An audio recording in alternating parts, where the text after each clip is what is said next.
That's the problem. That's even going on today, right? Yeah. And so somehow when I got older, I guess it was just in me. I made the good choice to start going to church, and I was fortunate enough to, my mother made me go to school outside the area, and I ended up going to Simeon, and they had this 6'2" band director named William Johnson, who really, in a sense, was my first mentor. I had the pleasure of having lunch with him after 30 years about a month or two ago, and we were able to talk about a lot of things. And he was really the first positive male role model that I think that I had really had up until that point.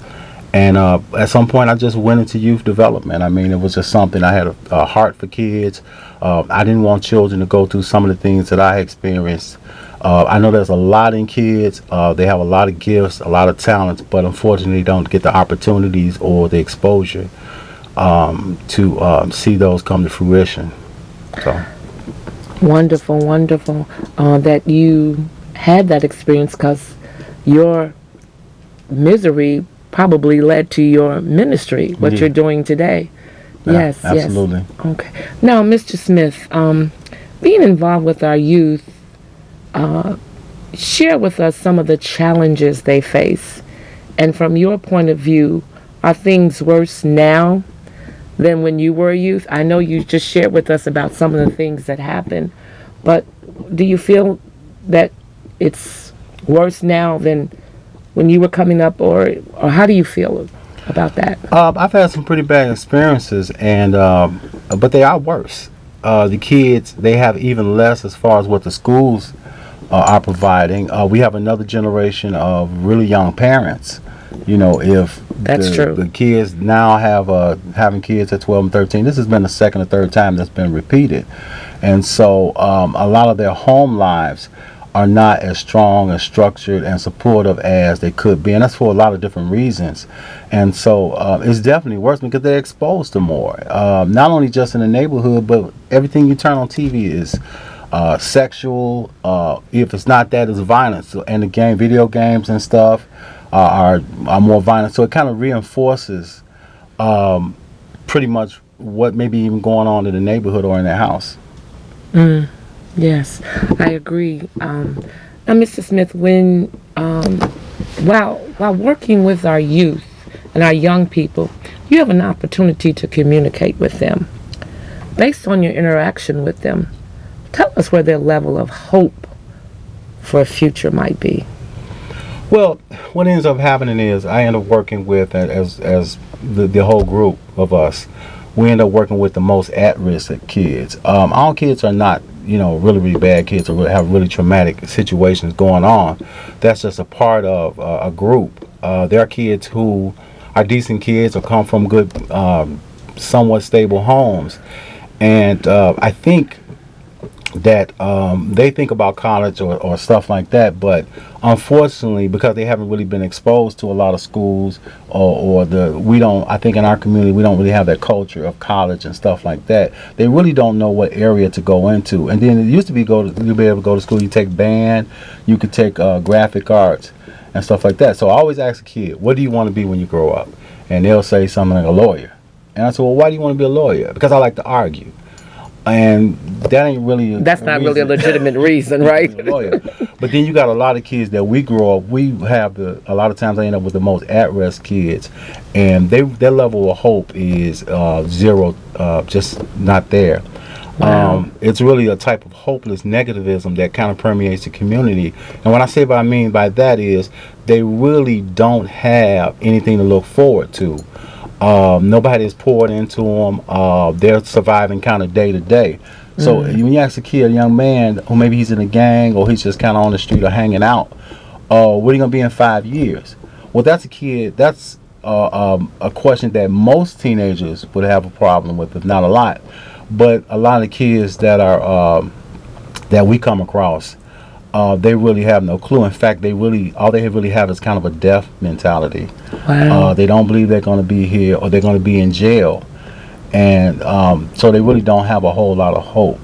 And that's unfortunate. Now, you said you came up in Robert Taylor homes. Right.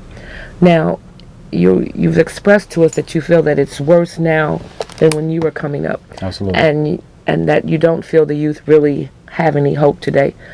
I know that you shared with me that you are a student at Roosevelt University. Right, that's correct.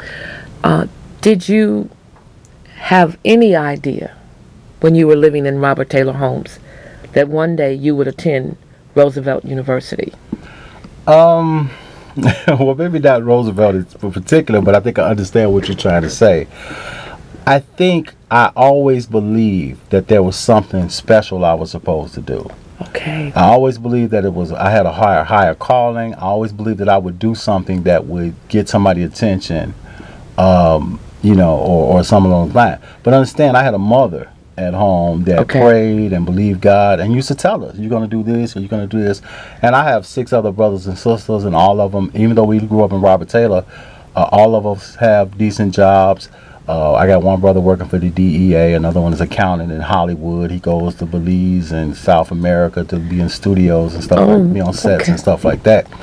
And so we're all leading productive lives, but I think that was only because of my mother and her belief system. A lot of my friends weren't as lucky. Because you had a strong mother, and she had a belief in God. Oh yeah. And she probably made you guys attend church. Oh yeah, and I hated it. I hated going to church. Well, I used to wake up. I used to wake up in the morning in the summer, and I would lay there praying, because we didn't go every Sunday because we were really, really poor. And for 6 of us or 7 of us to get on the bus, or at the time 5. We were in a project. It took a little money to be able to get us back and forth to church. Right. And I would lay in the bed thinking, oh, God, it's, what time is it? It must be like 9 or 10 o'clock. We're not going. And so, was that a good feeling or what? Oh, it's bad. Seems like I would be in the bed for hours waiting on her to knock on the door.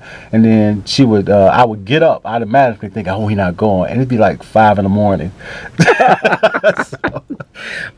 So now... you're in church now, right? Yeah, as it turned out, I ended up getting in a youth ministry as I went to Simeon, got in the band. He encouraged us to play in church and made you a better musician.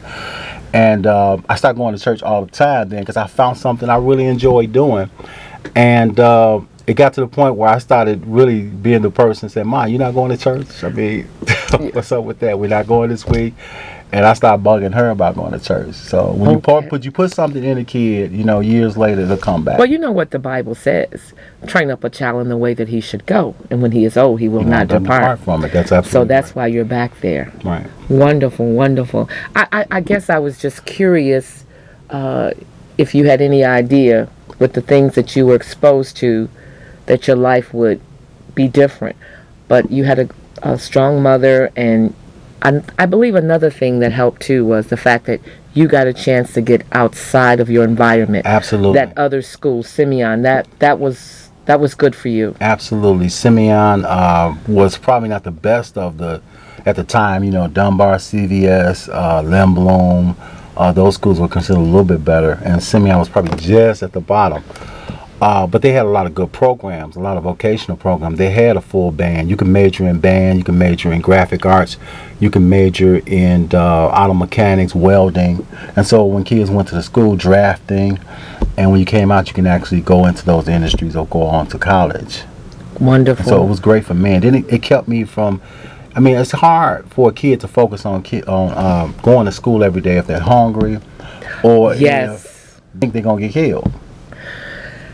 I have to tell you, Mr. Smith, I was very fortunate. I never experienced that.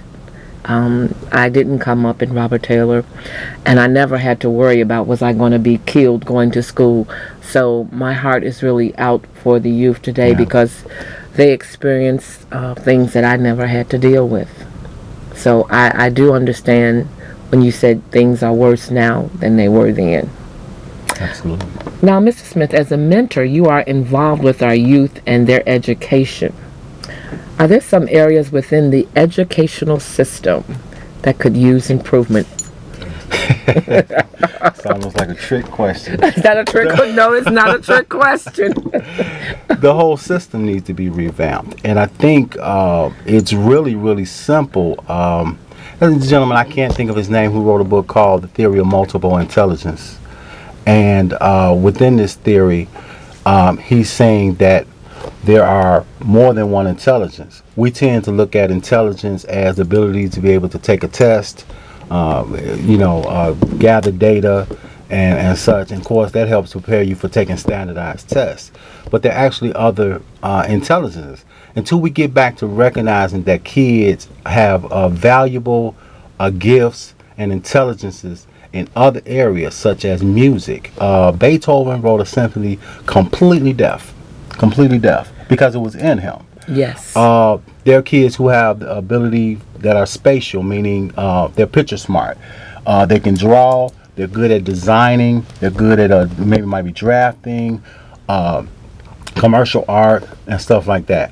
There are kids that are good at math, and so on and so on. And we got to get back to having programs and things in the school that help kids to find those gifts and develop them. I agree. Caller, you're on the air. Yes. This is Ms. Anderson. I was listening to you all talking about our children today. The thing about our children today, who told our children that they can be anything they want to be, instead of keep praising those game bangers up there, tell them how smart they are. God, these kids was made in the image of God. Man, all of these boys was getting killed. They was made in God's image. Let's stop giving them free publicity. Thank you. Okay. Yeah, can I answer that? Yes. Comment on that. I actually agree with her to a point. I think one of the reasons is we haven't done a good job of telling kids what they are. We always tell the kids, and unfortunately the schools are so overwhelmed with the kids, and it's annoying, and it's a headache, because when they act up and they're disruptive, then it just throws everything off. But Yes. if you look at the kids, there's nobody telling them what they can be. When I began working in Inglewood, I realized something. These kids don't dream. When we were kids, we thought about, man, I want to be a fireman, or I want to be an astronaut, or a policeman, and stuff like this. I don't hear that from these kids. Do you think that's because they can't see past today? I think that's part of the reason. I think the other one is a lot of things we got in school was because of exposure. And I don't think we went to the best schools, but we were more exposed. I think parents have to because I'm not going to absolve the parents. Parents have to do a better job of, despite their situation, taking their kids and exposing the thing. I remember getting on a bus going to the cultural center and going through other neighborhoods, and it just opened me up to wanting to do other things. So we got to do a little bit better about inspiring our kids to dream. Yes, because you ask a kid today, like you told me when we talked yesterday, what is it that you want to do? What is it that you want to become? And I saw a sign in the window said, I just want to be alive. So it's like they don't have any hope for becoming anything, because they're not sure they're going to be around. Yeah, man, it sounds almost like a movie or a cliche, but I mean, for a lot of kids, that's the reality. They don't think that they're going to be here in the next couple of years. They think they're either going to be dead or in jail. And because nobody has poured into them, nobody has told them about any other options and made those options, or the vehicle for those options, made them available within their reach. I agree. Now, Mr. Smith, you shared a powerful statement with me, and I would like to share it with our audience. Okay.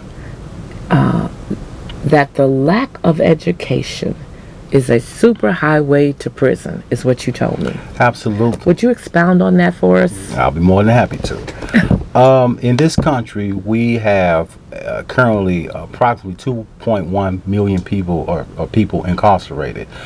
Of that 2.1 million people, 910,000 of them are African Americans. That is astounding. It is a staggering statistic when you think about that we're only 11% of the population, U.S. population.